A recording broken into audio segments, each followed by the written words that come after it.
నల్గొండ జిల్లా మిర్యాలగూడలో నిషేధిత గుట్కా స్థావరాలపై టాస్క్ ఫోర్స్ పోలీసులు ఆకస్మిక దాడులు జరిపారు. స్థానిక పాత బస్టాండ్ కూరగాయల మార్కెట్ ప్రాంతాలలో అక్రమంగా విక్రయిస్తున్న 11 లక్షల రూపాయల విలువ చేసే గుట్కా ప్యాకెట్లను స్వాధీనం చేసుకున్నారు. గత కొన్ని సంవత్సరాలుగా కిరాణం షాపు ముసుగులో అడ్డు అదుపు లేకుండా ఈ అక్రమ దందాకు పాల్పడుతున్న పందిరి శ్రీనివాస్, నరసింహ, రాజు అనే ముగ్గురు వ్యక్తులపై కేసు నమోదు చేశారు.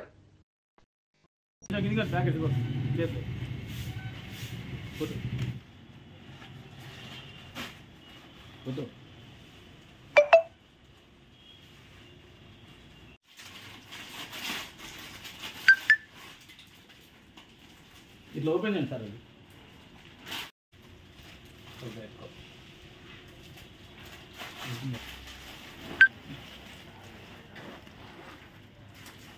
అది హ్యాండ్ ఓవర్ చేసుకురా సార్.